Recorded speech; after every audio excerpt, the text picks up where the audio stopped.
Okay.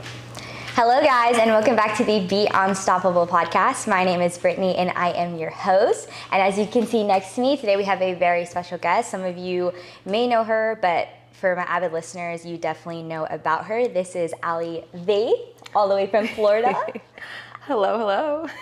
So I'm really excited to have her here today because, as a lot of you know, I worked with her back in 2021, I believe, right? Mm-hmm. For about a year and a half. And working with her absolutely helped me transform my life. And I'm talking about even after like 2 weeks together, I was a completely different person. So we were brainstorming last night and we brought up a couple topics that we want to talk about. So we're just going to get right into it. So, or actually, you know what? I want to have you tell us a little bit about yourself for people who don't know you. Yeah, well, my name's Ally Vaeth. Thank you for the beautiful introduction. You're welcome. Working with Brittney has been such a cool experience because it just feels so full circle right now, being on a podcast, especially.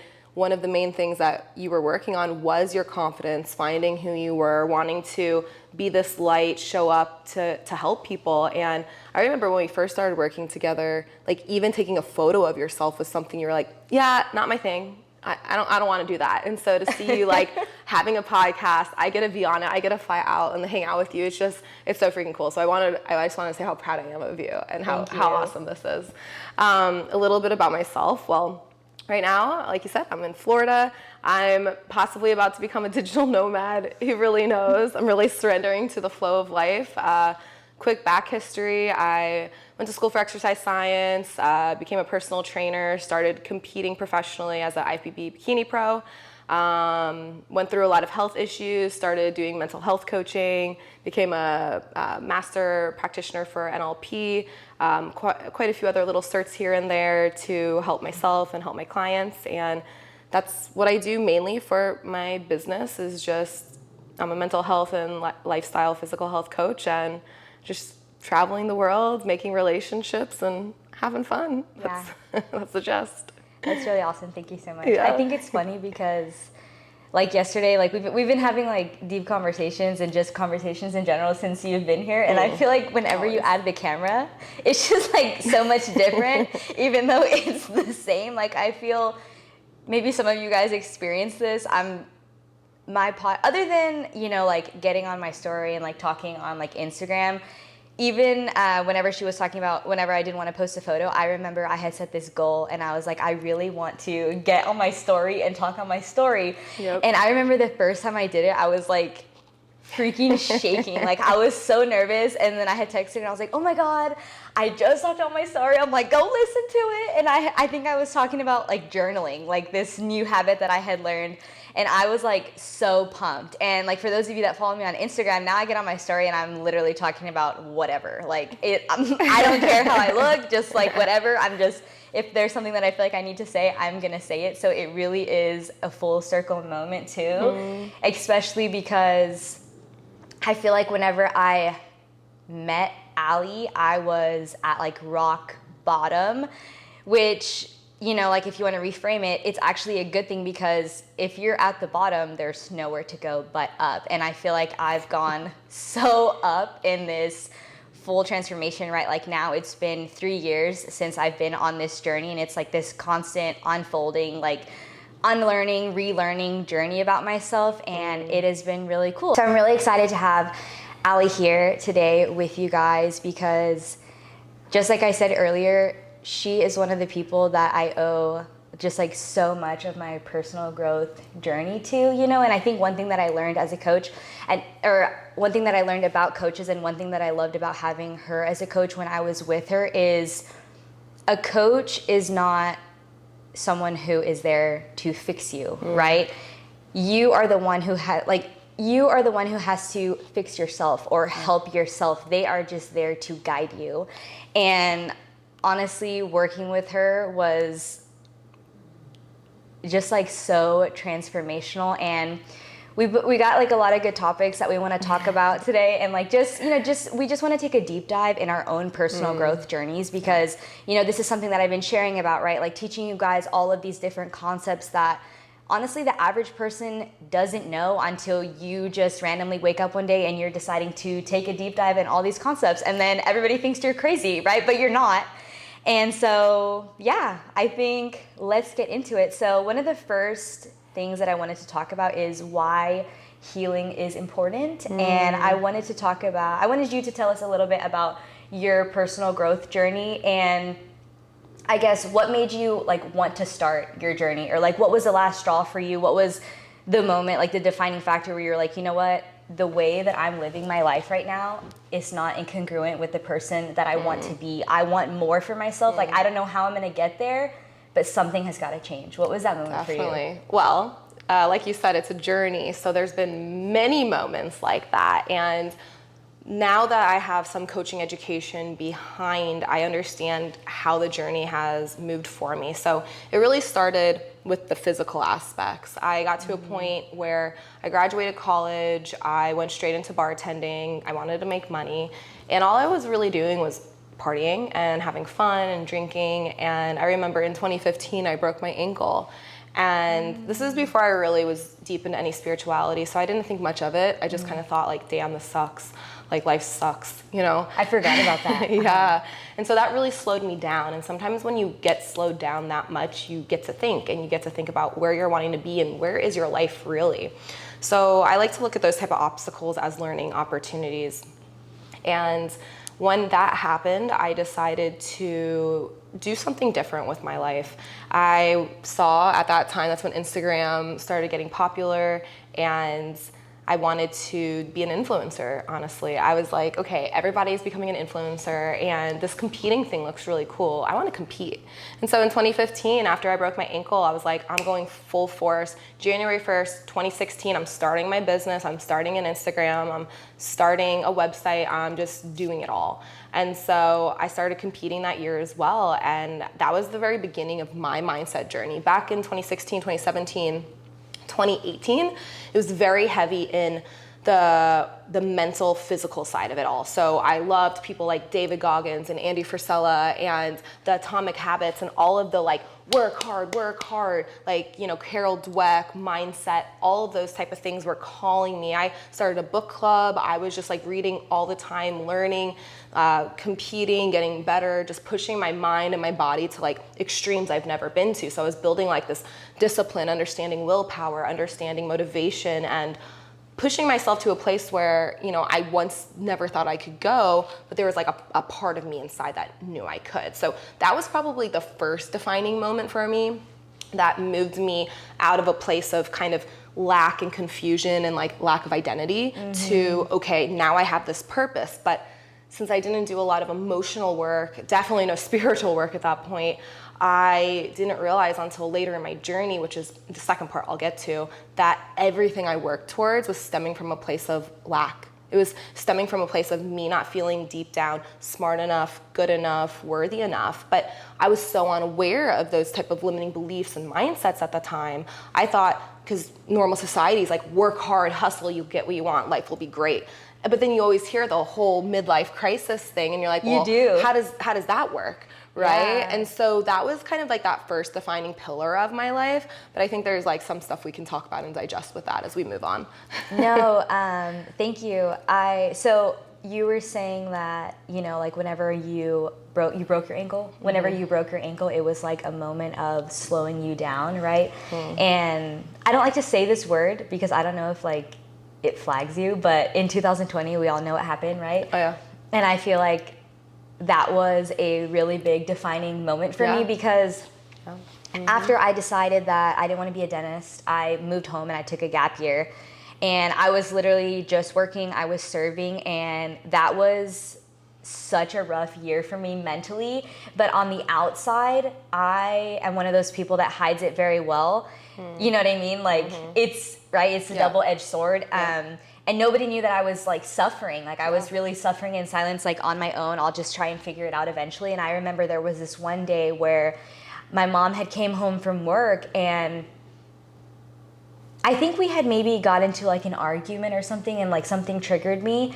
And I remember having like a full you may know about this. Did I tell you about this? I remember having a full-blown panic attack, and I was like, I just feel so lost. Like, I don't know what I'm supposed to do. I'm wasting my life. Like, everybody wants me to be this, but I don't want to be this. I don't know who I am. Like, and I just remember I was like, I just don't want to be here. Like, what is the purpose of my life? I felt so confused and so lost, and it's like, it's so crazy how our mind can trick us and make it feel like it's the end of the world. Yeah. But in reality, that is the beginning. Yeah, like it is. And it's such a beautiful thing because it's like, I feel like sometimes it's only in so much darkness and it's like this threshold of pain that we are allowing, because at the end of the day, like, we always have a choice, right? And it's like we're choosing to allow ourselves to feel that pain and to exist in that space. And it's like, but sometimes you come to a point where you're like, no, I cannot do it anymore. And it's like you feel like, you literally feel like your world is going to explode. Yeah, you get to enough is enough, and you only know that threshold, but you have to call yourself on your bullshit, or you're never going to take the next step. It is fully your responsibility at that point to make a decision. Yeah, and so fast forward a little bit, I had moved to San Angelo with Art because we had got engaged later on in the year, and I had went to the doctor, and I think I had told Art and like my mom, I was like, I'm really depressed, I am not okay, and that was kind of like the next state. Like, I feel like my panic attack was like, okay, I'm having like a quarter life crisis. And then me going on, I was like, okay, but I'm in denial about it. And even though I was like super confused and everything, and I had made the decision that I didn't want to be a dentist anymore, I was clinging on to that old identity for dear life. Like, I was like... Yeah, we're going to get into that part. I was like clinging so hard, and I'm like, no, this is who I am. Like, I can't, like... Who am I without this, right? Yes. Who am I without this thing, this identity that I've wanted to be for so long? And I had got on medicine. And for me personally, I was 100% a zombie. Like, I was a shell of myself. And it's different for everybody, right? Like, for some people it works. For me, I didn't like the way that it made me feel, and I tried a couple of them. And I remember Art and I were coming back from the state fair, and I didn't tell anybody, and I just stopped taking it. I stopped taking it cold turkey. Wow. And then I remember when we got home, I was having like, one of the signs is like extreme vertigo. And you're like, I remember I was laying on our shaggy rug carpet, and I was like literally like feeling like this, like the world was like spinning. And I had a really rough like month after that, because it's like, you got to think like, it's like, it's meant to be weaned off of, right? And it's like, because it affects your hormones, right? It affects your whole body. It affects everything, yeah. So, and that's when I would say I was the most unhappiest. And then that thing happened, right? And it's like the whole world stopped. And I honestly feel like, right, like there's pros and cons to everything, but when I try to like go back and like see things from like a rear, what is it called? Hindsight? Yeah, hindsight. I always try to think of like, what was the positive outcomes? You know what I mean? Because like, yes, I feel like it's really good to be aware of like the negative outcomes and like things that happen, but what's that really gonna do for me? Like, it's not something that I should really like focus on, right? And it doesn't like really help me in any way other than like if I'm trying to learn for it, like something that I did. You can hold on to the past memory for the lesson, for the remembrance, to like, let me not repeat this mistake. Yes. But it's also about not holding on to that emotion, like letting that emotion move through you and go, because the emotion's not going to do anything besides pull you back into a trigger or a trauma. Whereas the memory is not bad. The memory is only bad if that's the label you put on it, right? Absolutely. So you can almost like recreate the label around the memory as, hey, this is actually a really good thing that's happened to me. This is a learning lesson. And that's a really good way to reframe something like that, which is how you look at it now. No, yeah, right? Absolutely, yeah. And I feel like when I look back and think about all the positive aspects, because I was really depressed before we moved to Houston, like whenever we were like kind of like in limbo for a while. And with my job, I stopped working, and like we went home for like a month or whatever. And then during that month, it was just like, so I stopped working, but Art was considered like essential, so he didn't stop working. And during that month, I was always by myself. I remember like, we couldn't go to the gym, we couldn't do anything. I literally just had an entire like few months to sit and be with my thoughts. And they were so loud. And I think this is really important, right? Because I've had 2 moments like this. I have had that thing happen, and then my ankle happened to me also. And you know, it's just so interesting because I feel like just in general, like with how our society is taught, it's taught to be in like this rat race, like to go, you do this and then you do this and then you do this and then you do this, right? But like whenever that happened, think about how the world literally stopped, right? And these things, like I feel like our higher self and like everything that person is, it's always inside of us, but you have to be quiet and you have to be still to let, like, it's almost like to let them seep out, right? Because you think about it, if you're too busy working all the time, right? You're in school, you're in work, maybe you have a job, maybe you have a job after school, right? Then you have kids, or you're going to college, or you're doing this, you have a full-time job, by the time you get home, you're so tired, you have to take care of your kids, feed them, right? Take them a bath, and then you go to bed, and then the next day, you do it all over again. When do you have time to think? When do you have time to think about what do I really want? Who do I really want to be? You know what I mean? 100%. You lose sight of your North Star. Like you really forget who you are, and that goes back to the identity piece. So that's really interesting. Like we're kind of talking about our timelines. When did these big shifts start to happen? So, you know, a big shift for me was before COVID as well. And COVID was actually a big shift. So as I was like moving past the ankle injury, becoming really competitive with bodybuilding, starting my business, I went hard all of 2016, all of 2017, all of 2018, all of 2019. Those 4 years for me were like me almost proving to myself that I was worthy, that I was good enough, that I was smart enough, that I could do it. And unbeknownst, I was running my body into the ground. I was running my business into the ground, my relationships into the ground, because I was so imbalanced. I was so focused on the physical, so focused on how I looked, so focused on the goal of becoming not just an IFBB pro, which I became, but I wanted to be on the Olympia stage. That was my goal. I was doing 4 to 5 like pro shows a year in 2019. It was like my body couldn't handle it and I was ignoring the signs. And so 2019 became a really pivotal year for me. It was actually that second like blow to the face of what the hell are you doing? Like you need to slow down, because I started recognizing in 2018 specifically, but into 2019, I'm like telling my friend, actually Gina, I was like, Gina, like we both do the same thing, but don't you feel like there's more? Like there's more to life. There's more to teach people. Like this whole like personal training thing, or becoming a pro, or being the best. I'm like, it's so unfulfilling. Like there's so much more underneath, like the mental capacity. People's minds aren't right. Like we're all sick. Half the people have eating disorders. Most of the people have an addiction to the sport. Like this is super unhealthy. Like what the hell? You know? And then I'm like, emotionally, people don't have emotional intelligence. And I was just starting to learn what that word was in 2019. And I'm like, I don't have emotional intelligence. Can you define that for people that don't know? Yeah, emotional intelligence is really just somebody's capacity to I think communicate effectively and to understand their emotional state, like of who they are, kind of like objectively see who you are as a person, objectively see situations. So it's not like you're absorbed in the moment, in the situation, in the trauma. It's almost like you're, like Brittney is having a bad day.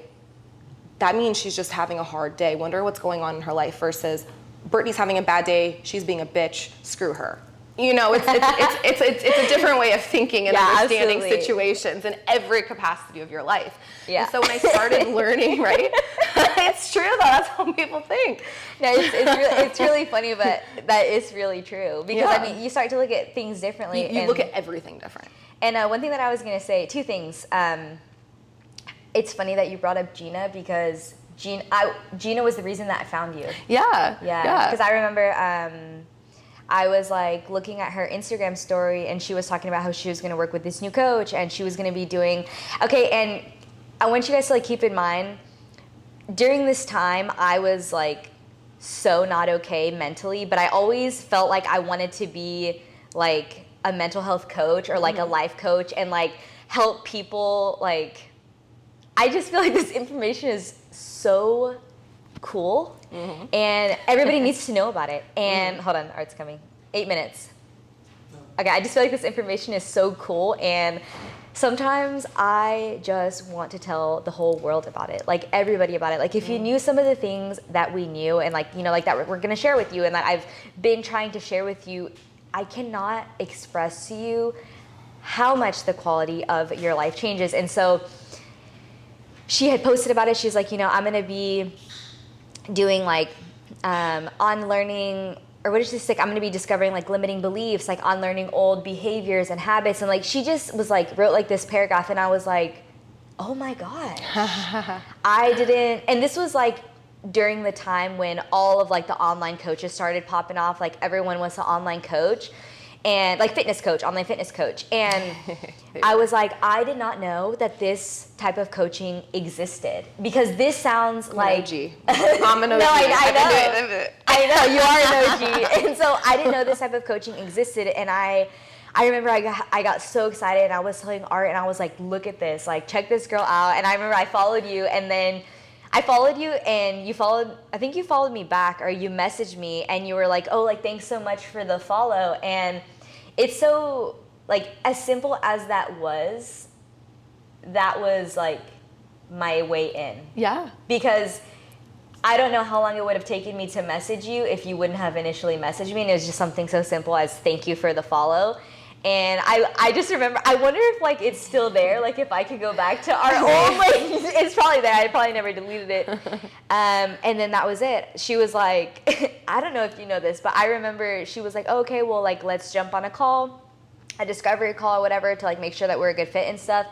And I was like, okay, cool. Like, when's your availability? And she was like, 3 weeks. I don't remember that. I was probably and I was traveling. like, no, and I was like, 3 weeks? What do you mean? I'm ready.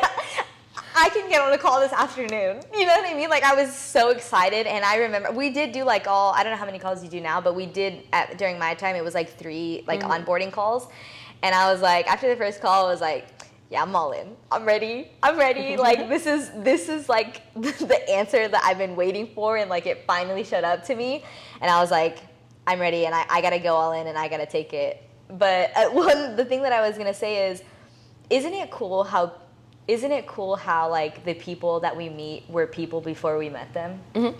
And like, just like listening to you, how you're like, oh, I was doing, like, I went hard for like this year, and I was competing, and I was doing pro shows. Because whenever I met you, I don't think you were competing anymore. No.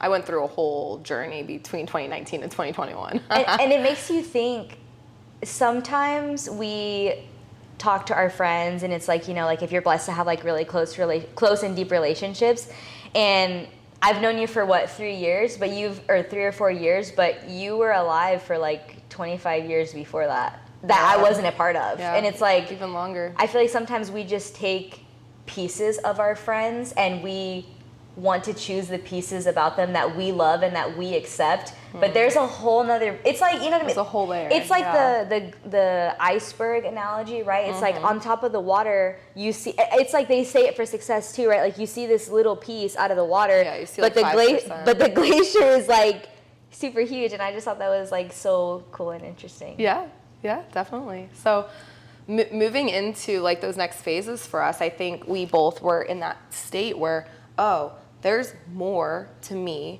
more to life. What is this mental health stuff? What is this emotional health stuff? And I remember I got an invitation to go to an NLP training. And even before that, I started working with my first mentor. And I remember in 2019, he was like, Ally, you need to quit competing. Like, you need to figure out some things. Like you're not doing well, like mentally, physically, emotionally. You need to take a step back. And I remember we would do these weekly calls, even sometimes twice a week if I really needed it. And he would just give me the space to speak. And at that time, I loved fighting for my limitations. Like, loved it. It was like a fight. If you talk to him, he'll probably still tell you I was like one of the hardest clients he's ever had. What do you mean by fighting for your limitations? So like, let's say there's a problem.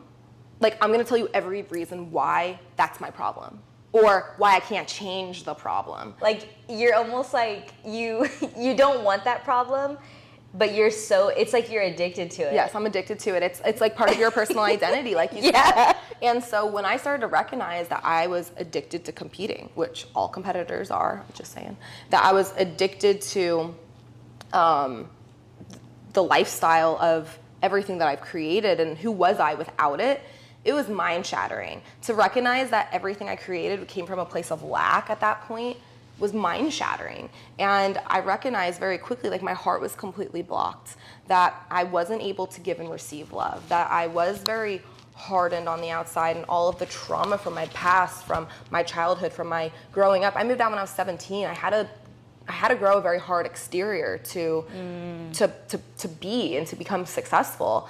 And it was a lot of breaking down. And I know, like, this is something we're probably getting to a similar part of the story now, where you finally were like, okay, I need help. And the whole beginning part of that process, when you start working with someone who gives you a safe space, is the breakdown process. I mean, it's just like shattering limiting beliefs, shattering fears, emotions, bringing up old things, resurfacing emotions and feelings. And, you know, it's like, for me, I'm a crier. I know you're a crier. So I am a crier. So it's like, you know, just like this constant letting go and release. And that's hard. It's tough, and it takes a lot of bravery to put yourself in a situation to hire a coach, not just to spend all that money, but to spend the time and to spend the energy and to be brave to express the things that have been stuck in your head and stuck in your body for so long. So that was a very pivotal point of my life, that 2019 into 2020 year. And that's when I actually started creating my first mental health program. I launched it January in 2020. So it's been 4.5 years since I have been running my Elevate You, which has now become Becoming You program, which is my one-on-one coaching, my deep dive one-on-one coaching. And it's been beautiful to watch it evolve. And actually during COVID, I had a really good time during COVID in a weird way, because I had a lot of time and space. A lot shifted for me. My business grew. I had a big community I created because people needed help. And at the end of the year, huge shifts happened for me. So 2019 into 2020 was legit an entire year of just resurfacing and letting go. I ended a 12-year relationship. Like, there was a lot going on. So that was another, like, big pivotal moment. So I'd love, you know, even in your reflection, to hear about that next piece for you when you started learning about mental and emotional work. It's like, you know, how did you perceive that? Because it is a big thing to take on. Yeah.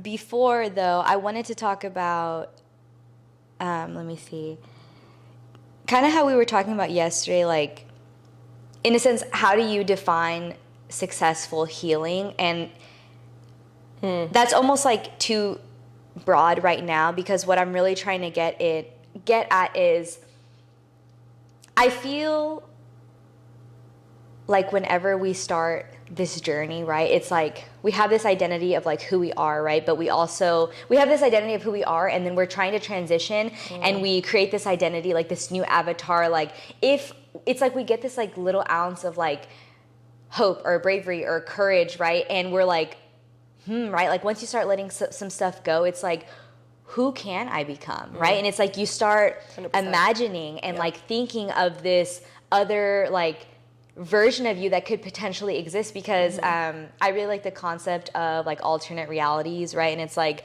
in different realities, because, you know, it's like you make a decision, and at each fork, right, say it's like 2 decision, that Brittney went off to be something like, I feel like in another life I am a dentist, right? Yeah. And so, but in this life I'm not, right? I did want it for a while, and then it decided to change. But it's kind of like, whenever you start, I feel like you're so, I need to be this, I need to be this, and I need to be this, right? And it's like, we've talked about this before, but you learn what your ego is. And I feel like that's such a fun phase. That is such a fun phase. Your shadow phase. It's resurfacing the shadow. Resurfacing the shadow. And it's just, it's so cool because it's so tricky. I almost feel like I'm always playing games with myself, and I'm always trying to figure out this never-ending game of self-healing, because whenever I first started, I was like, all right, cool. We're doing a breakthrough session in family. All right, awesome. I let everything go, and now I'm good. I'm great, right?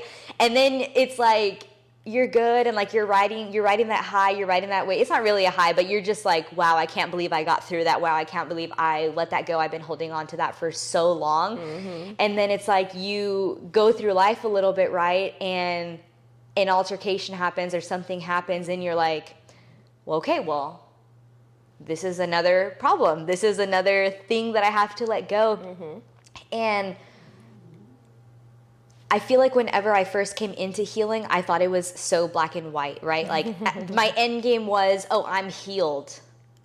But what I came to understand is just how I was saying, you know, like whenever you meet your friends, like they had a life before they met you and like they were this completely different person. You were a completely different person before you started healing too, right? So it's like, it's unfair for me to say I'm 3 years into my journey and I'm healed. I'm fully got it together. How old am I? I'm 29. I lived for 26 years before I decided to start healing, right? And it's like, think about how many things we go through in one day. in 1 week.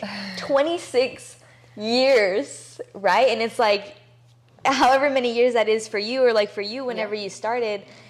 And I think one thing that I've been trying to figure out, and this is what I was getting back, like what we were talking about, is like, what is successful healing? Because when you first start, you go and you're like, okay, I gotta become this person. And it's like, you know, you're doing good and you're learning and you're unlearning and you're figuring out new things about yourself. But when you've been on this journey for so long, when does it come to the point where you're eventually sabotaging? I think that's a really good question, because I see that a lot with people. It's like, when does the problem not a problem anymore and become self-sabotage? So successful healing, I think, to me, with the journey I've been on, like once I've moved past that physical, mental, emotional, I started feeling a pull towards the spiritual. And I'm not saying you have to be spiritual to have successful healing, but it helps. I feel like you do. It helps, like your own type of spirituality, and that can mean believing in whatever type of higher being or power that is yours.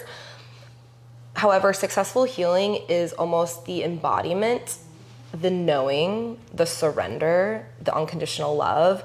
It's living the life of all of the lessons that you have accumulated. That is successful healing. Living the life of all the lessons. Because you can learn something, and you see this a lot with people, especially the physical or the mental sided people, where, okay, I read this book, I'm good. No, you're not. You know, like what happens when something comes up, like you said, an altercation with a family member? How do you respond? How do you react? Do you show up as that higher version of yourself? When you're living in your day-to-day life, are you mentally and emotionally aware enough to recognize your shifts in your emotions, how you're treating people, your own triggers? Are you able to regulate your nervous system in those moments? You know, there's so many factors that go into it, and you just keep continuously learning more about yourself. So successful healing really is just a continuous process, in my opinion. Like, would I say I've successfully done healing? Yes. Is there more successful healing to come? Yes.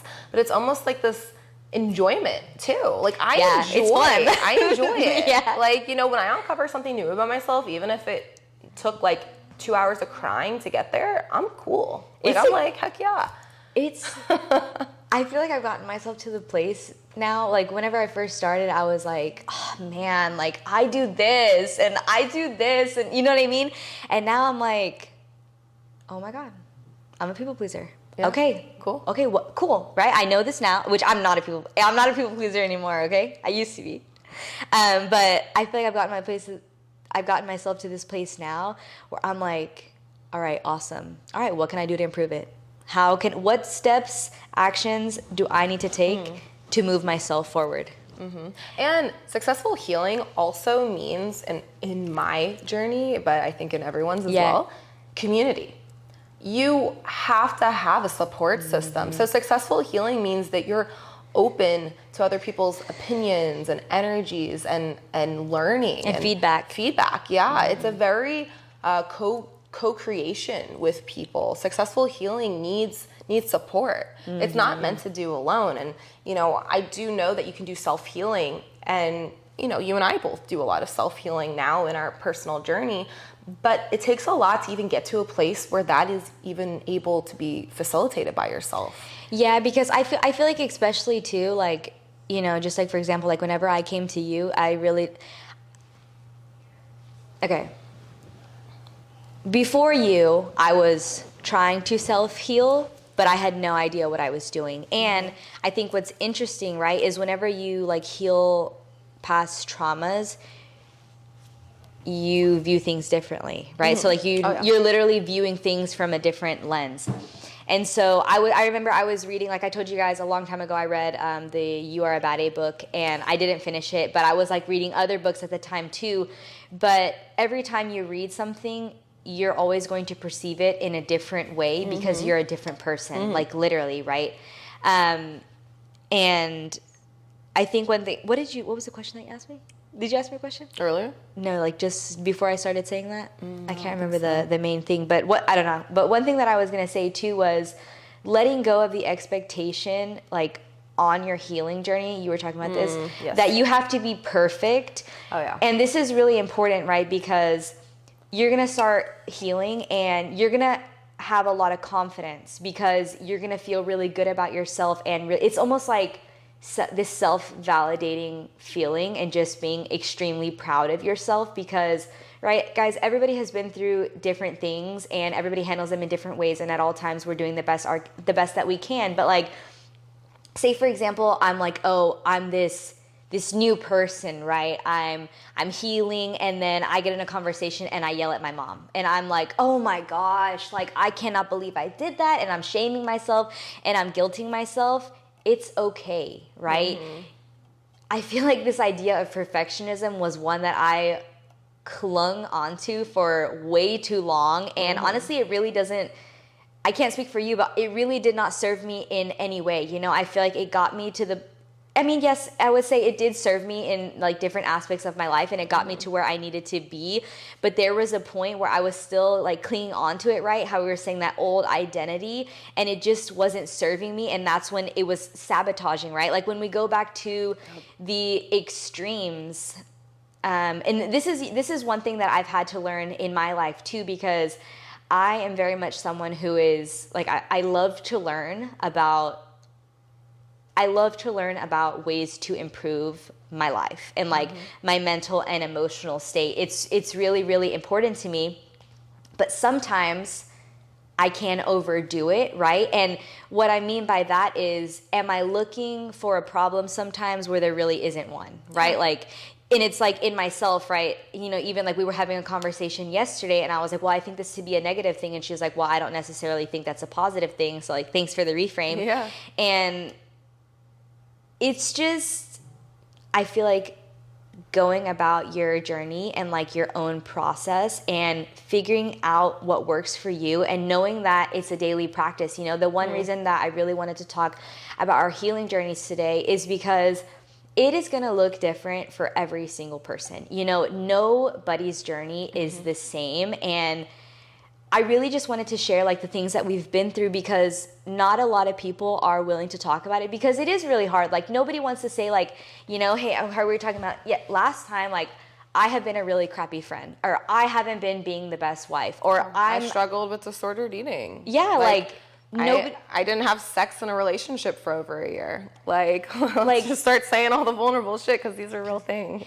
And I think it's so special and important because some of you probably go through the same things, right? And it's like, I'm sick and tired of hiding, you know, like these, I feel like I don't really do it anymore, but like hiding these things about myself when it's a part of who you are, right? Like they're part of the story.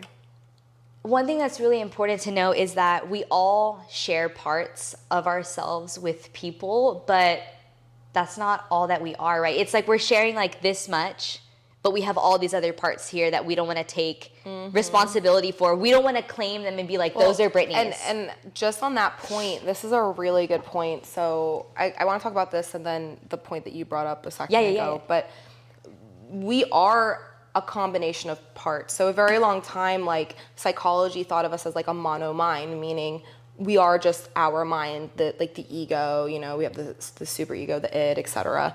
But there's so much research now, and the type of work that I do, some of the work that I do, it is parts work. And all that means is that there are these fractions, like these not even alter egos, there's just like these like parts of our identity inside of us. So a part of you might love working out, and the other part just wants to sit on the couch. The one part of you loves making relationships with people, and the other part of you is scared to talk in public, right? And so we all have these parts, but what really becomes a problem is when we're unconsciously, especially during our healing journey, starting to shame and guilt certain parts. Like, for instance, one of my parts that I've recently discovered that I've guilted since 2020 has been the control part of me. So the part that got me 2016, 17, 18, 19, 20. I let go of that because I'm like, that's not feminine. That's bad. That's the controlling part. That's the side of like my friends didn't like. That's what my relationship failed. Blah, blah, blah, blah, blah. And unknowingly, I told that part she was bad. And so then the last few months I've been uncovering, why am I not stepping fully into my healthy masculine? Why is my feminine flowing so much and my masculine's retreating? Why aren't I like making these phone calls or showing up at these masterminds or presenting myself in this powerful way? And it just came flooding back to me like, oh my God, it's because I told myself for so long that that part that gave me my power is a piece of shit. And if I'm disowning unconsciously a part of who I am, how the hell am I going to be able to access that power in that part of me? That part of me is part of me.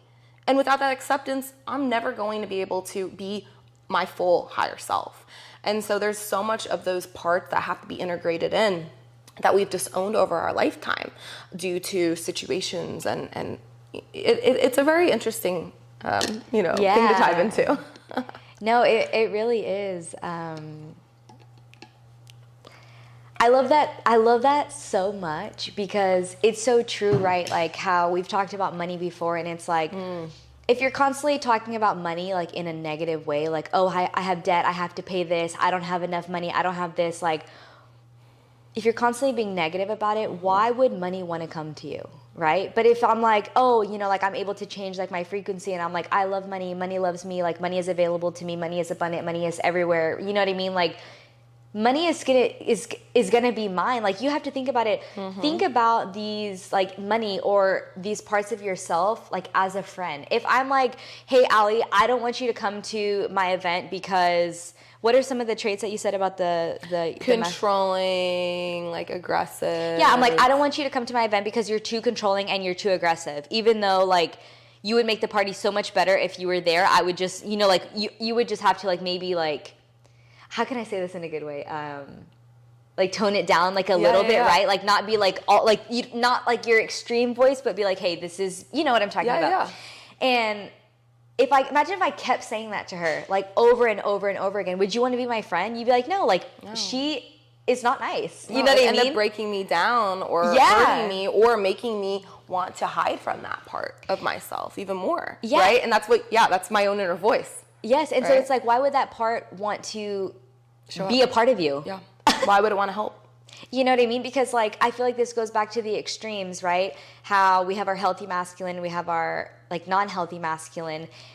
Each of those serve a purpose. Or what is it? Healthy masculine? Well, you have like your divine masculine and feminine, your healthy versions. Oh, okay. You also have the unhealthy, like your wounded. I think what I should have said was like we have our masculine, we have our feminine, right? And each of those serve a purpose, right? But when we feel like, oh, like, no, if I'm feminine, I'm weak, right? Well, if you're thinking about it, it's like, there's like, you guys should really look up like honestly, they have them on like Pinterest and Google and stuff, but you can look up like healthy masculine traits and healthy feminine traits, and then you can always look up their, what is it? Like their toxic characteristics. Yeah, but you can look up the characteristics toxic, for the opposite too. So healthy. Yeah, so healthy and wounded. But it's like, you think about why some people act the way that they do. Well, they're considering femininity as a weak, so when XYZ happens to them, their unconscious behavior is going to that wounded part of them, which is really interesting. And it's the wounded parts. Yeah, and it takes a lot of unlearning because how long has that been cemented over and over and over again? Well, and the thing is like culture and society has taught us ways to act and ways to perceive certain things. And so a lot of our belief systems, a lot of how we see everything, the way we own or disown parts or whatever it might be, it isn't from us. It isn't created from our higher self, from our own belief systems, from our own mindset. And that's where a lot of the problems arise is like most of the clients I start to work with, even if they're very successful in one area of life, they don't know who the hell they really are usually. Like there's this like inner lack of identity due to the loss maybe from having children or working too hard in a job or just really never getting the opportunity to learn because maybe you had controlling parents. Like there's so many things to learn about yourself and so much on learning to do. And this has a lot to do with like the masculine, feminine energies, your sensuality, intimacy. I mean, the list goes on with the amount of things that you probably haven't decided for yourself, and which is probably why there's a misalignment, why you don't feel good, why there's fatigue or like a lack of direction that you can go. Right? What was your thing you were hitting on a second ago? Because I wanted to say something on that. Not being perfect, kind of like pushing yourself to the extremes, a healthy masculine. No, it was like before that, like the whole successful healing. No, that was before. No, after successful. I don't remember. It's like all out of order on my phone right here. Well, so the other point that you were just talking about is like, when does self-development become a problem, or when are you starting to self-sabotage? And I have a really good example of this. I'm working with a client right now who I worked with 2 years ago, and he came back to me and he's like, Ally, we need to do this again. There's stuff that I'm able to talk about and work through that I wasn't able to talk about 2 years ago. And so we've been diagnosing and looking at his life and where he is self-sabotaging. And we got to a point where I'm like, do you think you're possibly doing too much thought into the shadow? Too much thought into the problem? Too much identifying where you could be better? Which is really funny because... It's true though, because... No, it is. Like, how hard is it to hear that though? Because you're like... I mean, I know at the end of the day, like, the problem is always us, but for you to sit and... I remember that whenever I would get on my coaching calls and you would tell me things like this, and I was just like, damn, you're right. Like, I wouldn't have anything. And I would just be like, I'm speechless. Yeah. Like, do you remember that? Yeah, you would do that all the time. It was very cute. She was like the best client ever. But yeah, no, he did the same thing. He's like, you know what, Ally, I think you're right. Like, I think I'm creating an issue where there isn't an issue anymore, because the thing is you are always the problem. Like, you have to take responsibility. Like I am creating the problem right now. Yeah. So let's say there is a shadow. Let's say maybe you've struggled with, let's say, disordered eating, and you like to have snacks late at night and you've been struggling with that. Okay, maybe you only do that like once every 2 weeks now. Why are you spending so much of your time trying to set goals around it and struggling with it and spending so much time and energy thinking about it, when in reality you haven't thought about it all week, or you haven't done it all week or 2 weeks, so why are you creating a problem that there's going to be a problem? It's like, just let it go. And if you do decide to eat something one night, you learn how to forgive yourself, you learn how to accept that it happened, and you move on. And then eventually those things just stop happening. So it's kind of like, you know, where is, when you're putting your attention towards something, what you resist persists, like it really does. So it's like, how much time are you putting it back into your unconscious mind that there could be an issue with it, whereas if you just let it go, maybe the issue would just disappear. Yeah. There's something that you said just now.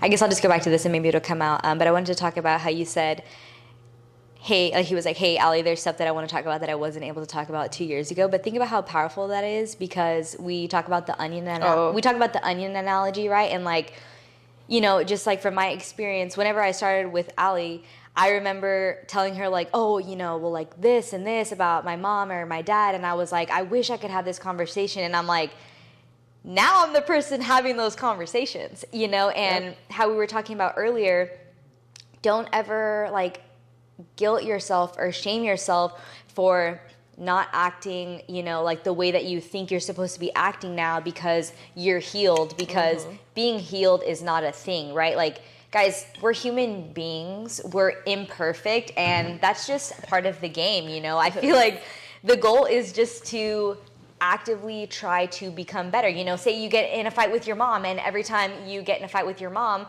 probably triggered by your mom because you are your mom, right? It's like we are all our parents. But I feel like it's like in phases, right? And we uncover ourselves in layers. So I'm going to give you guys examples. Say I'm talking to my mom, and every time I have a conversation with my mom, boom, I explode, right?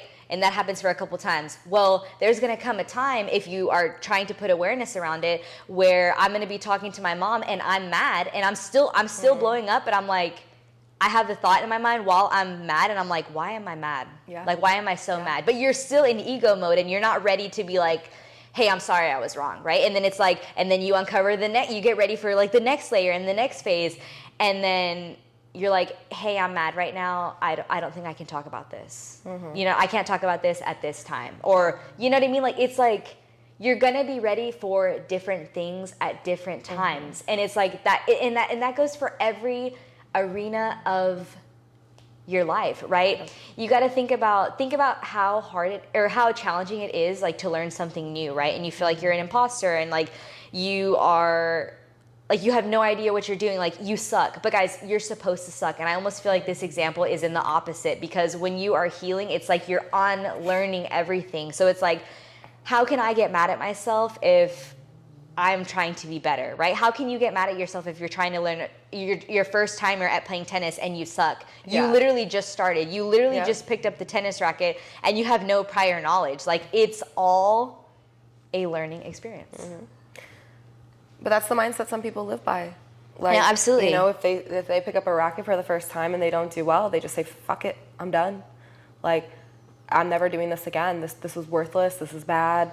You know, and that's a very small way of living and thinking, because it just stops so many opportunities from coming to you. You know, that's a really big mindset to overcome. Yeah, it really, really is. And it's really one that I'm so glad that I feel like I learned, like, at a really early age. And I feel like all my life I've always been the curious one. Like, I've always wanted to learn more. I always wanted to, like, be more, but I just... Like, I always felt like there was something meant for me. Yeah. Like, something... Yeah. There's, like, an inner knowing. Yeah, like, something big meant for me, but I just, like, didn't know what it was. And I was like, you know what? Like, I don't know what it is, but I am going to keep searching for it. Yeah. What's really cool about that is that's our higher self. We all have that inside of us, right? Yeah. One thing that I wanted you to explain is, I want you to explain in the easiest way possible, what is your shadow? Not like what is your shadow, but us as human beings, what is the shadow? Yeah, so the shadow inside of us is almost the unconscious part of our ego. It's part of what runs our subconscious programming, and it comes out. So a shadow for me may have been like, I'm not feeling good enough. And so when I don't feel good enough, how do I start responding in certain situations? Let's say my boyfriend doesn't call me on time. I might then make the assumption from my shadow self that since I know I'm not good enough deep down, that he's not thinking that I'm good enough. And now that feeling of not being good enough, I'm projecting onto him. And so that shadow comes out and starts to create a problem. Like, why didn't you call me? Like, am I not pretty enough? That is such a good example. Am I, like, what, do you not care about me anymore? And in reality, he may have not called because he was at work and just was busy, right? And so we see those shadows come out, and they come out pretty aggressively. They come out unknowingly. And a lot of people are blissfully unaware of these parts, blissfully unaware of shadows. And the ones that people are most unaware of are the ones that are cultural and societal norms. Because they're harder to identify. They almost feel like they're water to you. How can you tell me that that's wrong? That's who I am as a person. And it's like, ooh, no, that's your shadow talking. Like, that's a pain point. That's a trauma, right? Yeah, you know, oh, sorry, you want to, one thing, because I like that example, I'm going to give another example, like, that was something that actually Art and I just talked about recently. So, some of our clients that we have them together, right? And he'll create a video for the client, and then he'll show me, and usually I approve it, or like, we kind of like, he does like the best he can, and then he's like, hey, what do you think, right? And then obviously every client is different, but sometimes he'll show me the video and I'm like, well, I think you should make this color and you should do this and like change this. And he used to tell me, like, there was a couple of times where he would tell me, oh, okay, well, I'm going to send it to the client first and see what they think. And oh my gosh, I used to get so triggered by this. Yeah. And it's like, Did we talk about this a long time ago? No, but I would see how you could get triggered by that, because it's like, well, then what's the point of even asking for my opinion? No, yeah. So I would tell him that, and I'm like, I just feel like you're undermining me, because what do you even want my opinion for? But in his mind, he was like, no, it's not that I don't value your opinion. I love when you give me feedback, because most of the time, like, the feedback is really good. But this is a new client, and I need to learn, what does that client want? Because at the end of the day, it is their brand, right? Because, like, say for example, you know, we have a client and like they just love their color grading to be really orange, or like they love it to be purple. Yeah. Well, that's their brand. Yeah. At the end of the day, right, we're hired to create for them. Obviously, we get creative freedom and stuff, but sometimes people just want specific things because they have that vision. So it's like, I'm trying to figure out what this client wants specifically. But see, I didn't understand that. You know what I mean? I feel like that's why communication is so important. Because how could I know that if I didn't bring it up or if I didn't ask? I would just like storm out and get upset. Yeah, and I think that's what's really interesting is that point exactly when it comes to a shadow. That shadow side of Brittney, that unconscious ego came out and was like, well then, what's wrong with me? And it's like, what? There was nothing wrong with her. That wasn't even part of the conversation, right? And then there is like another way to look at it. Like, we'll see. Oh, can I add something really fast? Yeah.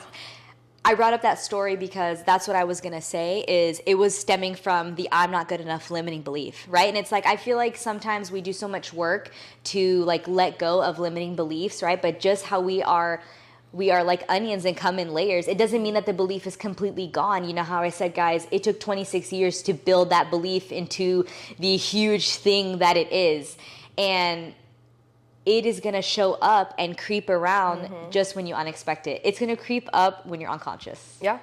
And even if you've done a lot of healing, so not being good enough was and still is one of my main core wounds. And it's a core wound in a lot of people. Usually it's not good enough, not worthy, not lovable, not safe. You know, those are the bigger ones that I see often, and they pop up and they continue to show themselves in many little different facets. It's like, if you're not doing something over and over again or showing up, no matter what, there's a limiting belief, there's a fear, there's a part of your shadow that is preventing you from stepping into that power. And so it's up to you to identify what those things are. It is your choice at the end of the day to make the decision to do it. And so if you're constantly hitting that roadblock, that's where the deeper work is really important to look into.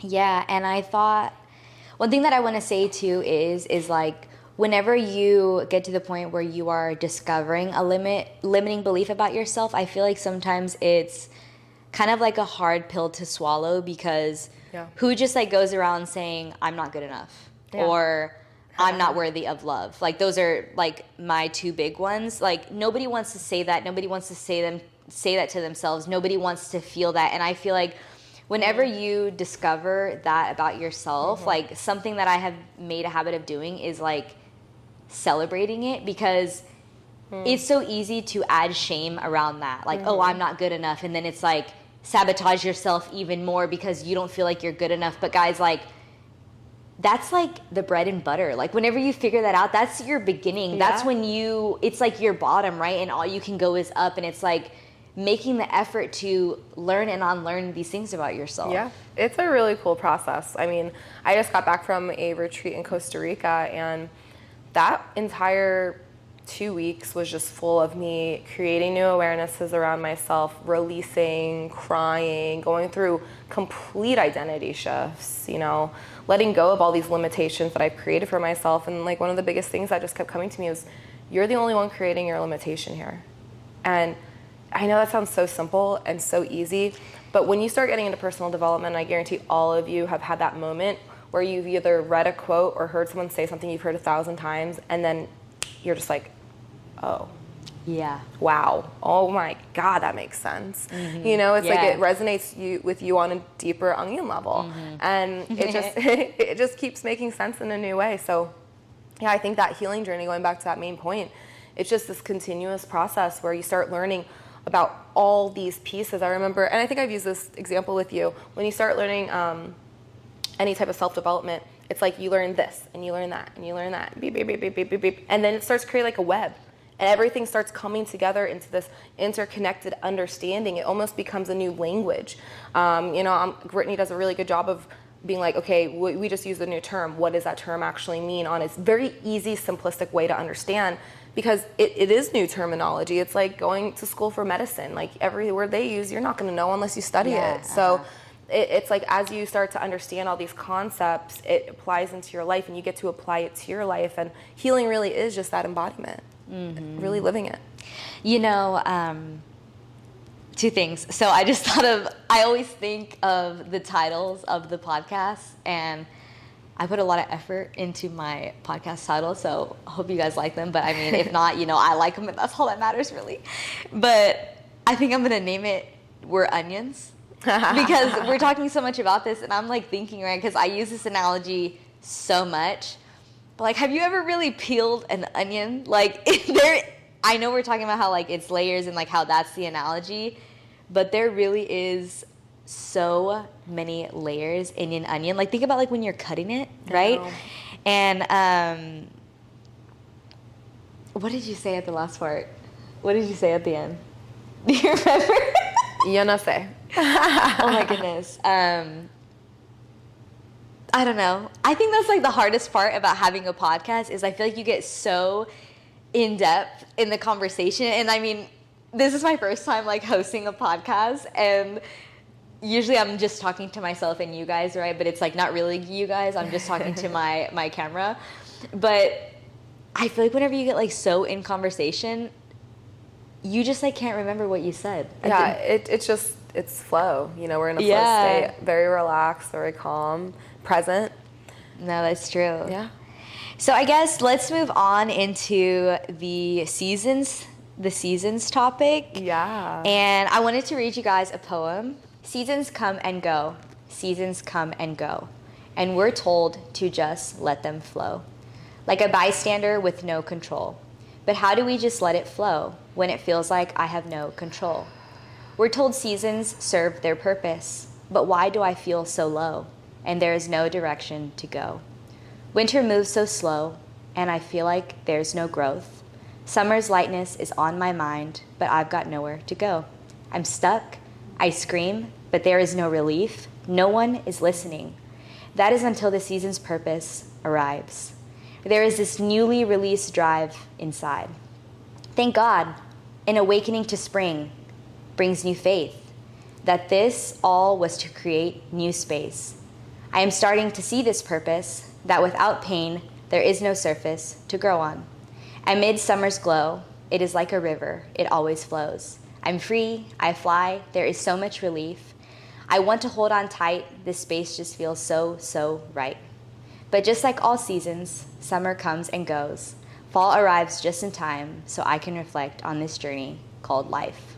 Alas, I see the purpose. These emotions are meant to surface. Thank you. My seasons are always worth it. Thank you for reading that. You're welcome. Okay, go ahead and explain what you're going to explain. Yeah, so about 6 months ago, I went through another massive shift in my life. There were multiple ones since the last one I told you guys about. This last one has been extremely growth inducing and very spiritual based and very in my feminine flow and my masculine energy, and I've been diving into that a lot. So with that being said, back a few months ago, I got this intuition to start doing this nightly hypnosis, and the whole thing was to bring up ideas and abundance and wealth. And I woke up in the middle of the night and was like, you have to start writing poetry. You have to write poetry to help people connect to you. You have to allow yourself to really be seen for you and start allowing yourself to do these things that are meant for you. And I'm a very like multi-layered, unique, weird person. There's a lot of people don't know about me, like a lot. And I think what's really cool is this poem came to me. I was like, you know what? I'm gonna journal that next night. And it just came out. And I was like, I haven't written a poem since I was in high school. And it was such a beautiful experience for me to get back into my flow and to step into your true femininity, into your true healthy masculine, and into yourself. How are you letting yourself be expressed? And so expression is really important. And so I've been very much so focused on expression of myself sexually, expression of myself with dance, through movement, with poetry, reading, writing, expression, speaking up and meeting new people, showing up in my most authentic, vulnerable self, doing things that, you know, the past Ally would be like, no freaking way you're doing that right now. And just breaking down old layers. And so it's been a lot of breakdown and removal and releasing. And also, I would say that the last 6 months have been the most growth-inducing, happiest, unconditional love feeling that I've probably ever been in my life. And so it's been awesome. like a very beautiful journey, and I'm excited to continue to write more poetry and also to start sharing with everybody, you know, how I'm there and how I've surrendered to that process. So that's a little backstory on the poem. Yeah, I commend you, and that's really freaking cool because it's not always something that's easy to dip into. One of the first things that I wanted to get into was, we talked about this last night too, is how cool is it to just feel so proud of yourself and realize that like the version of you that you are right now, like whenever you first started, like you are probably now way more than you were able to write out. Yeah. You know what I mean? Like whenever you first started, it's like we have this initial avatar, this initial person that we want to become. But what we don't realize is at that point, oh, this is exciting. Okay. At that point, we are only able to conceptualize, you know, Ally 1.0. Yep. But when you get to Ally 1.0, she's like, oh my gosh, no, I could be Ally 5.0, right? And it's like, again, with the layers analogy, it's like getting yourself to a place where you're going to be able to uncover more and more about yourself. And I think that is so freaking excited because we are just infinite beings. If you would have told me in 2016, even maybe 2019, that I would be erring towards the side of becoming a spiritually led, heart-led leader who does embodiment work and also wants to travel the world and facilitate like events in that capacity, I wouldn't even really known what those terms meant. So to be here is very beautiful, and I've had this on my heart for years that this is where I was going to go. But Ally, you know, whatever 0.0 I am now, it took years for me to go through this like almost like growth and death to then start growing again to be able to actually access where I am right now.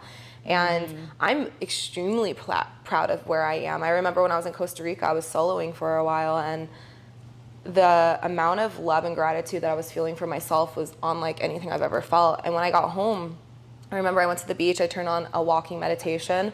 I was dancing and listening to a walking meditation. I was also listening to, right before that, a woman doing her light speaking. So it's kind of like the channeling, like the singing, like the like the angel type sounds. And I was just bursting out in tears, and I felt like God was like holding my hand. I felt like I was almost like levitating and floating. I felt so grateful and happy. That's really cool. And what's beautiful is the more work you do and the more you connected you get to yourself, you really do reach these states of bliss and gratitude and happiness. But it takes so much work to get there. And you have to be very committed and dedicated, but surrendered and patient. And the biggest thing is the surrender to the journey. I think I was having a lot of bouts of this happiness in January, and in January was a huge release for me, and then February and in March, and I was having them really intensely into April, and then that beginning of May, which is the month now. I mean, it skyrocketed, and I made all these decisions to just let go and let God take the wheel. And it's been a really interesting experience to just say, you know what, I don't have to worry about anything because I'm going to be provided for. I trust myself. I trust the universe. I know everything's going to come to me how it's supposed to. And this is my journey. This is my time to trust what my heart has always wanted. And that's why I'm going to travel. That's why I'm going to not have a house. I'm going to literally see what would it be like if I actually followed through with the things that have been in my heart since I was like 20, 25, 30. And just go with it and try like open dynamic relationships and explore myself in new ways and facilitate events and learn how to help people break free of things that I never knew I even had like the power to do. So it's just been, really inspiring to get to a place where you fully start to empower and believe in yourself. And that doesn't mean I don't have a lot of limiting beliefs and fears still. I do. But I'm in a place where it's like, I'm, like you said earlier, like you celebrate them. Mm-hmm. You know, they don't get me down. They don't slow, they slow you down. Yeah. But they don't like stop me. They almost give me more motivation to be like, let's figure this shit out. I'm ready. Yeah, I love that you were saying that you were like dancing and singing, because you said dancing and singing, and then we were talking about like your poetry and stuff. Mm-hmm. And we'll get to the seasons in a minute, but I think one thing that I really have been learning, which is funny because obviously like I am a photographer, right? I do many different types of photography, and product photography is my favorite thing. And the reason why I love it is because I get to be so creative with product photography. And it's funny now because I'm so confident and I believe in myself so much about my work. Like if you ask me, I'm like, yeah, I'm the best. You know what I mean? And like I firmly believe that in my bones. But whenever I started, I was like, I'm not good enough. I'm an imposter. Like my work is not good enough. Nobody likes my work. Like nobody likes this. And it's just, hold on. It's just crazy to see, because I used to tell myself I'm not creative. Mm-hmm. I used to look at Art's videos and be like, how is he so creative? Like he would go and like, I'm like watching him shoot, and then he would bring me this video, and I used to love to watch the videos because there is so much that goes into it. Like you guys, and it's cool because I've been making these reels, and it's like raw versus, or it's like edited versus raw, right? And it's like this funny sound.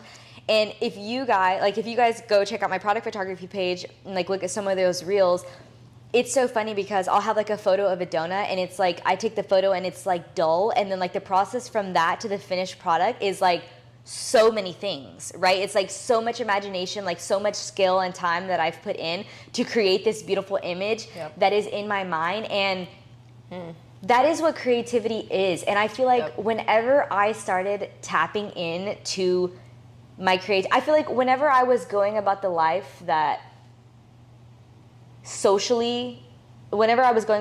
socially accepted and that I was supposed to have, I didn't do anything that ever allowed me or intrigued me to tap into my creativity. Like, you know, like when I was in college, I was just doing busy work. I had all my time went into studying, right, and to getting straight A's, and I was shadowing, and I was doing this to become this and different things. And I resisted. What we resist persists, right? So it's like we have this reality that we don't like, but we're resisting the new one that we want so hard. So it persists, and we're staying in that we're staying in that reality that we don't want, because you don't want to stop resisting, and you don't want to surrender and let your wall down to give yourself that. And it's probably because you don't think that you're worthy of having it, you know? 100%. One thing, and I feel like my life changed when I started telling myself, you can be the best. Mm-hmm. But if you want to be the best, you're going to have to act like you're the best. You're going to have to feel like you're the best, right? Because we're talking about embodiment. Yep. If you want to be the best, you have to be the best. Mm-hmm. What does the best person do, right? The best person that's the best at product photography, what does their work schedule look like, right? How much time and hours are they putting into like continuous education? How much time and hours are they putting into editing photos? Like, what is that person, whoever is the best in who you want to be, who are they? How do they act? How do they behave? What are the things they do? Like, I feel like sometimes we want to become these things, but you're not even willing to be that thing for even a day. So how do you expect to become them? That's why I named my business The Being Becomes, because you have to be to become. Like it literally is that simple. If you aren't willing to be in that energetic state, to create the thought of that I am statement of who you are being, then you're never going to get where you want to go, because you have to start with the being. And it's like, for instance, breaking it down even more simple from what you said, if you want to be happy, then you have to do things all day, every day that make you happy. If you're not, how are you supposed to get happy? You know, it's kind of like, a lot of my clients, what's your main goal here? I want to feel happy. Cool. How are we going to do that? What does that mean to you? What does that even mean? You know, and happiness for me, I spend a lot of time doing happy things, and a lot of people are like, well, you have the availability because you own your own business and you travel a lot. Well, guess who made that? Me.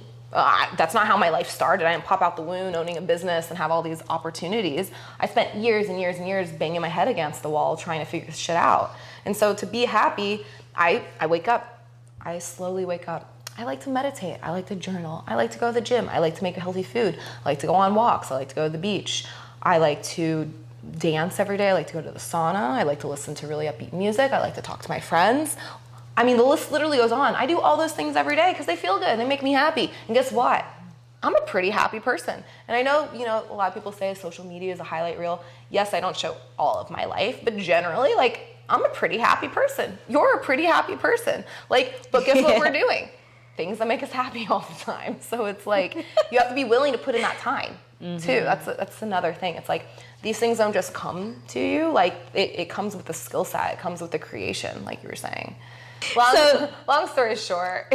I'm like, so I guess I wanted to go into the seasons, and one of the reasons why I wanted to read Ally's poem is because we were talking about seasons last night, and she was like, oh, I wrote this poem, and I knew she was like writing poetry, and I was like, oh my God, send it to me. And then also I want to talk about this too, because whenever she sent it to me, she said something along the lines of, it's not that great, or it may not be that good, or something. And I was like, what are you talking about? Like, I haven't even seen it yet. I haven't even made an opinion. Don't sell yourself short. Yes. And I feel like that's just so easy for us to do sometimes. But guys, just how I told you, whenever I talk about my product photography, I'm like, I don't cuss on here, but I'm like, I am the mother effing best. And just go with it. Like, I feel like it is so important to celebrate yourself all of the time, because if you're not going to do it, who is? Yeah, no, it's true. It's like, I'm a really good coach. I really help people. That's badass. Let's fucking go. Yeah. If you're not selling yourself up, if you're not speaking highly of who you are as a person, how will other people see you as that version, right? It's like, if you're not feeling seen, then you're not showing up, right? It really comes down to like, how do you want to be perceived? So going into the seasons, I think seasons are a very interesting topic. It was something that my coach taught me in the very beginning, and seasons are, you know, you have your winter, your spring, summer, fall. And spring for me is kind of like that beginning stage where things start to come back to life, but it usually comes from a winter. I'm in spring right now. Yeah, I'm in spring right now too. I'm hardcore into spring. I'm about to jump on into summer and like, woo! You know, I'm going right with the year. But winter, and people generally do move with the winter because the energy of the world does cyclically move, but it doesn't always move like that, right? But winter is this death. It's usually a death of a part of a relationship, of a career, of something that needed to be let go of, whether you were conscious of it or not. And the winter lasts as long as you resist it. That's it. Okay, I actually lasts a very long time. I love that. Last year was a winter for me. I was in winter all damn 2023. It's true though. That is so funny. That is so funny because I feel like I've shared a little bit about this, and like whenever I go through hard times, like I do try to like share on my story like what I'm going through, but obviously, you know, it is like, I don't consider it like a highlight reel, but it's like, it's a part, right? Social media is a part of my life, and I have like all of this other part that you guys don't see. But I feel like I had a winter before I went to NLP, and then after I went into NLP, that was like my spring, and I was creating, right? And I was creating my marathon, creating this person that I wanted to be, learning all these new habits, these different traits. And then like, as I was like becoming those things and being so proud, that's your summer, right? Yep. And then I sprained my ankle, boom, winter came fast. Your fall was short. Yeah, like it came so fast, and it just really took me by surprise, right? Because I felt like I was on top of the world, and then I sprained my ankle because like I was planning to like ride that wave and go up, which in reality I still could have, But at that time, I didn't have that mindset that was even a possibility. So what did I do, right? I went unconscious and I went back into my old habits, right? And so I love that she said the winter lasts as long as you resist, because I resisted. I sprained my ankle in June and I resisted until September. I resisted so hard until September, and I was like, okay, you know what? I fell, but I got to get back up now. I got to do something because, and I feel like almost too, like, when you're in winter because you're having so much internal conflict. Yes. Because you know that you're supposed to be doing this, right? Like you know what you're supposed to be doing, but you don't know how to get yourself to do it. Yeah, and because you're resisting. There's a resistance, right? There's an avoidance. Yeah, there's avoidance. A lack of wanting to look at it. Yes, you're just like, I'm just gonna set it over there, and I'm hoping that I just never see it. It'll get better. And then so that's why I did 75 hard, and then the same thing happened to me after 75 hard, right? It was like the same kind of come up story, except I didn't sprain my ankle. Nothing really happened to me. I just set a goal, and once I achieved that goal, I didn't have a good system, right? I knew, okay, one thing that my marathon taught me was I knew I could be disciplined if I set my mind to it. That's no doubt, right? And then it's like, we were talking about too, whenever you fall down again, it's not like you're starting from that bottom, right? It's like that quote, you're starting from experience. And it really is true, because now when I get to those, like lower, when I get to those devolving states, I like to say it like that, right? Yeah. When I get to those devolving? Yeah, like you're de-evolving. Devolving. Devolving states, I'm able to come out of them quicker, and I'm not the same person that was like Brittney at rock bottom in 2021. Exactly. But so what we were talking about too is how to get yourself to a place where you are able to have good systems, because as much as we want to try, sometimes we can't help to go unconscious. Like I feel like we can do our best, but honestly, sometimes it's just gonna happen. And it's about like knowing the areas of your life where you really do struggle and breaking that down. Like, okay, I know things are not working out in this area of my life, but why?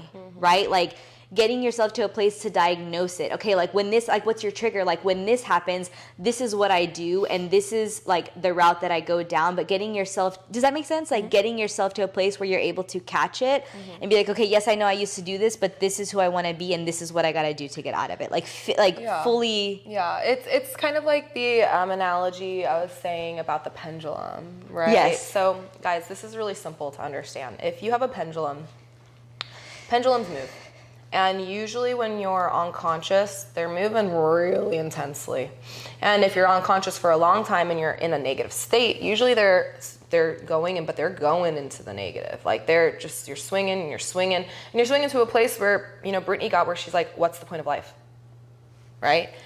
And then what happens is you start to realize, oh, I don't have to think that way. Well, let me start swinging. Let me find my balance. And this has been Brittney on her learning journey. Year 1, year 2. Year 3, now she's back here, right? But her last challenge that she went through, or even my last challenge that I went through, when I went back, my worst wasn't here anymore. My worst was in this new, more evolved version of myself. So I'm able to be more resilient, resistant, determined, motivated, and conscious and aware to make a better decision.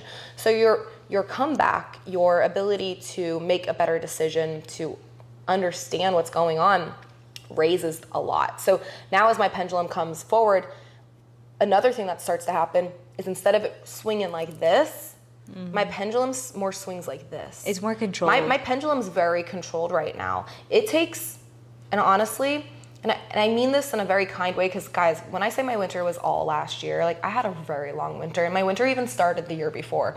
I was in fall. I was in fall for like 6 months and winter for like a year, okay? So my spring has been really, really fun because I was in that death for so long. And so, but my pendulum just kind of slowed down. I was just kind of chilling in this like death for a while. And then I'm chilling in this spring, and this happiness has been so good. I've really only had a couple challenging days in the last 5 months. Like, and I was able to sit with myself in those. I was able to cry. I was able to express. I was able to call a really good friend. I was able to do something to help me move. I didn't do this. I wasn't like, oh, fuck, I just messed up. Now I'm going to go back over here. It's more like, okay, this is tough, but how do I keep moving forward?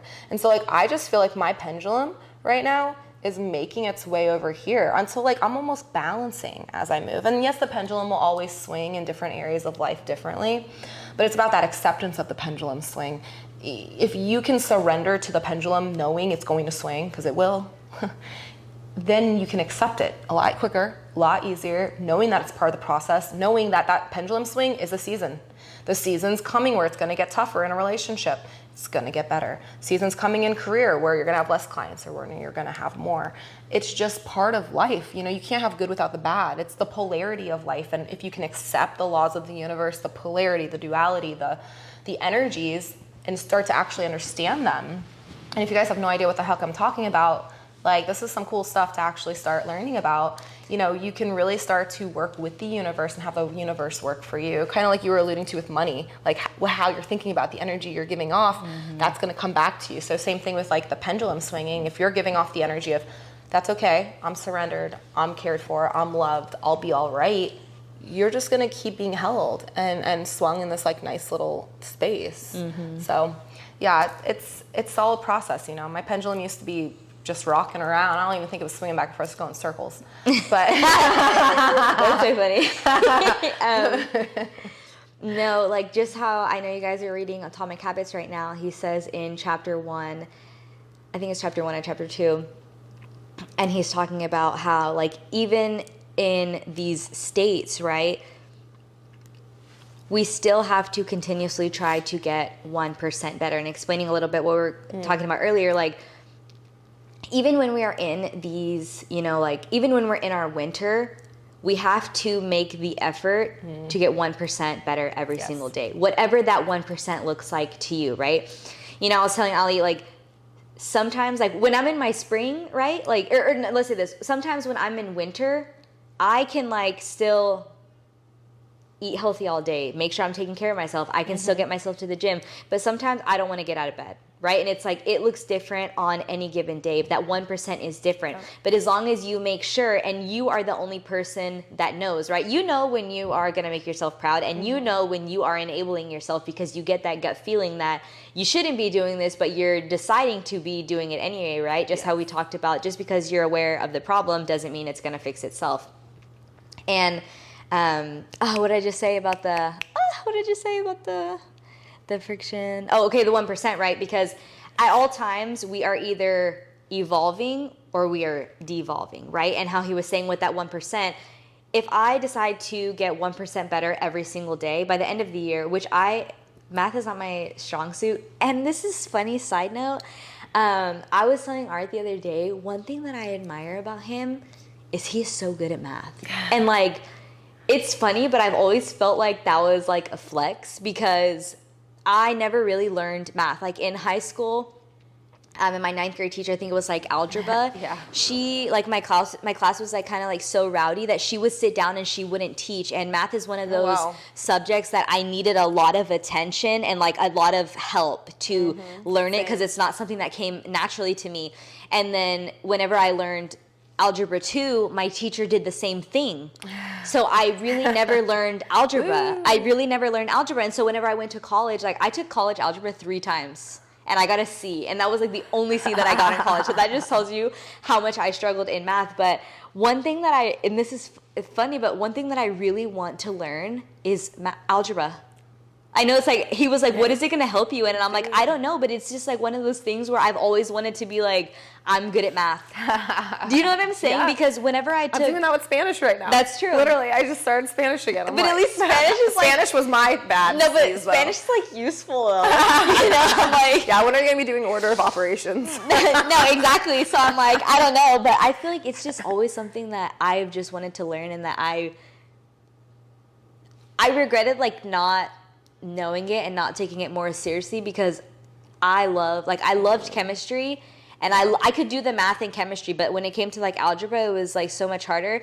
Okay, but anyways, going back, how we were talking about, that was just like a random thing, how we were talking about the 1%, right? He said if you get 1% better every single day, by the end of the year, you're 37% better, right? But if you are 1% worse, which is kind of crazy to think, right? Because I feel like sometimes we're like, oh, well, I'm not going to be 1% better, but it's not really going to do anything. But yes, it is, right? Yeah. It's like, I feel like this is one of those cases where it is a black and white thing, and you're either getting 1% better every day or 1% worse every day. Yeah. And he was like, if you're 1% worse every day, then you are almost going to get yourself back down to the starting point, which is really crazy to think about. Yeah. Because things compound, and they compound greatly. Yeah. That's why I felt like at the end of this past year, I remember on January 1st, I was doing my reflection, my meditation, really starting to get back into myself. And I was, and I knew how to not be so disappointed where I was like, oh my God, what's wrong with me? But there was that moment where I was like, oh my God, what is wrong with me? Like, how did I allow myself to progressively get like 1% worse all year long? And not that like it did that in every area. And we'll talk about that. But like I got better in some areas, but in the main areas I really wanted to grow in, I didn't. Like I allowed myself to stay in my winter for so long. Say that again. Listen to this. I allowed myself to stay in my winter. Yeah. Right? Because I did it. We're choosing it. Yeah. It wasn't the situation, even though the situation caused a lot. It was me.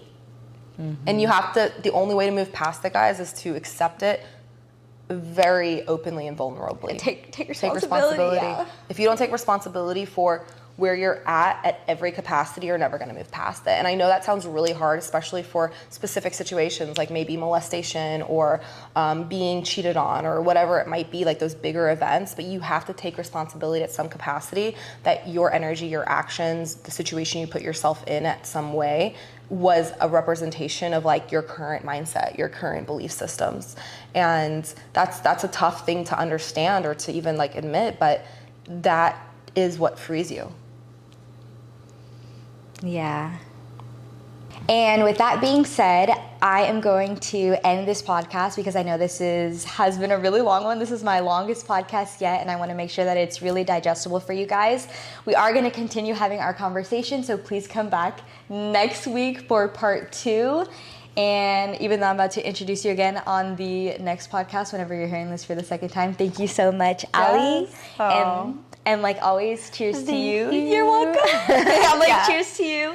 Cheers to me. It's time to become everything we are meant to be. See you next week, guys. See ya.